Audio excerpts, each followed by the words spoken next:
Hello guys, अस्सलाम वालेकुम। कैसे हैं आप सब लोग? अल्हम्दुलिल्लाह आप सब खैरियत से होंगे। आपका स्वागत है आपके अपने चैनल पठान बर्ड्स एकेडमी में।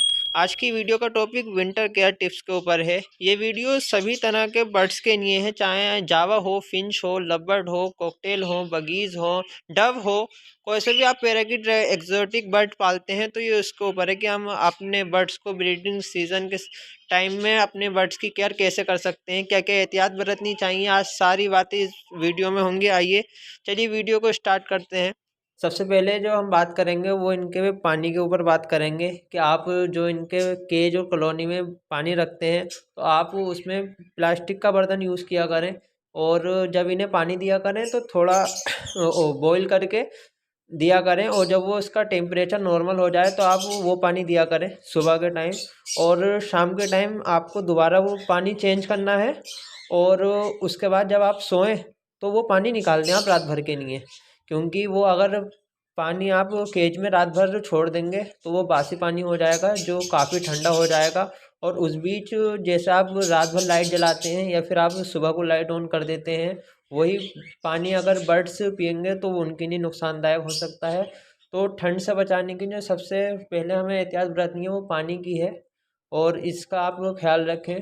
और दूसरी बात, आप इन्हें अच्छी तरीके से कवर करके रखें, क्योंकि अगर हम इन्हें कवर करेंगे, ठंडी हवाओं से बचाएंगे तो ये ठंड से बचे रहेंगे। और अगर हम इन्हें सही तरीके से कवर नहीं करेंगे, आपने हीट का अच्छा इंतज़ाम कर रखा है अंदर, और दूसरी बात ये कि आपने उसके अंदर बल्ब भी लगा रखा है मगर ढक सही नहीं रखा। आपका सेटअप चाहे इंडोर हो या आउटडोर हो, उसमें अगर ठंडी हवाएं जा रही हैं तो उससे भी आपके बर्ड्स को ठंड लग सकती है। और दूसरी बात, आप इन्हें एक फूड दीजिए जिससे इनके अंदर हीट प्रोड्यूस होगी, अंदरूनी गर्मी होगी तो ये ठंड को सहन कर सकेंगे। बॉयल एग आप किसी भी तरीके से दे सकते हैं, चाहे आप सिंपल भी दे सकते हैं, एग के साथ ब्रेड का भी यूज़ कर सकते हैं। आप एग ज़रूर दें इन्हें पहले, चाहे आप हफ्ते में एक बार दे रहे हो तो आप 3 दिन के गैप से दें। और ये जो टिप्स हैं ये सारे ही बर्ड्स के लिए हैं। आप ये जो मैं आपको बातें बता रहा हूँ ये सब पर ही लागू होती हैं। और आप चाहे जावा पालते हो, फिंच पालते हो, कॉकटेल हो, लवबर्ड हो, आप उस पर एहतियात रखें। कुछ बर्ड ऐसे होते हैं जिन्हें विंटर इतना खास पसंद नहीं होता, वो जहाँ की वो नस्ल होती है, ब्रीड होती है। कॉकटेल इतना ज़्यादा इंजॉय नहीं करता है विंटर को, और कभी कभी वो अपने बच्चे भी पालना छोड़ देता है ज़्यादा ठंड में।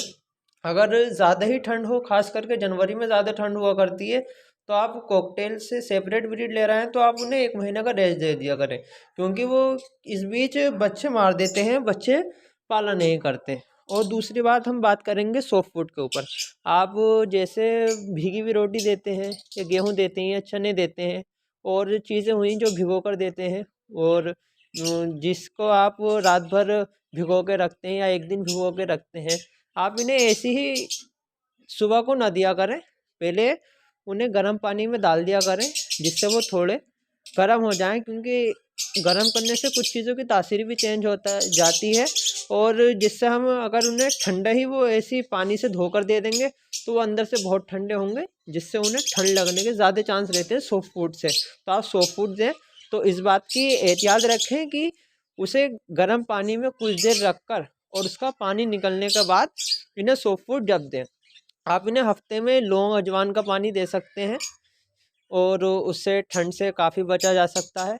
और दूसरी बात ये है, जैसे आप कॉलोनी में ब्रीड ले रहे हैं या सेपरेट है, और जिसमें आपने अगर केज में अपनी शीट बिछा रखी है तो उसमें नीचे ये होता है कि जो इसमें वेस्ट मटेरियल होता है, बीटें होती हैं या फिर दाना होता है, तो आप उसे उसमें ही पड़े रहने दिया करें, क्योंकि उससे वो नीचे को जाएंगे तो उन्हें ज़मीन जो होगा, फ्लोर, वो ठंडा नहीं लगेगा। और दूसरी बात, जब ब्रीड चल रही होती है तो बच्चे भी उतरते हैं, और उससे जब वो बच्चे नीचे ही रहते हैं कुछ दिनों तक, अगर वो फ्लोर पर रहेंगे तो उन्हें इतनी ज़्यादा ठंड चढ़ेगी नहीं, क्योंकि कोई भी हो पैरों से ही ज़्यादा ठंड चढ़ा करती है। तो आप इस बात का भी एहतियात रखें।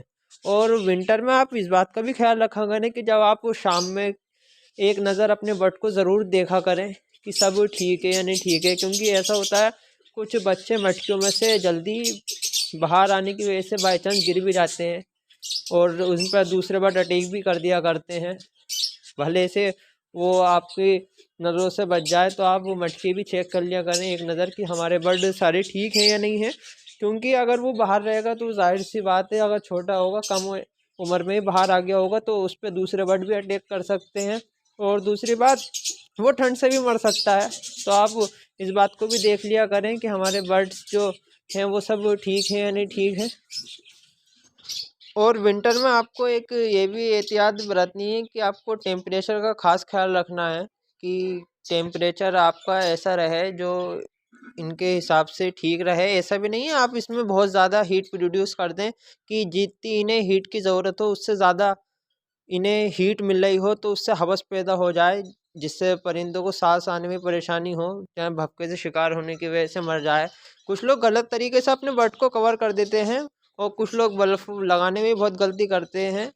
तो इस बात का भी आप एहतियात रखें, क्योंकि एक दो जगह मेरे सामने केस सामने आया है कि उन्होंने इतनी बुरी तरह से अच्छे से बढ़िया करके ऐसा कवर करा अपने केज और कॉलोनी को, उसमें हवस इतनी पैदा हो गई, सांस लेने की थोड़ी बहुत भी जगह नहीं बची, पिन्नी से कवर कर दिया था भाई ने, तो उसमें कुछ बर्ड एक्सपायर भी हो गए। तो आप इस बात का भी ख्याल रखें, अगर आप उन्हें कवर कर रहे हैं तो थोड़े तरीके से करें।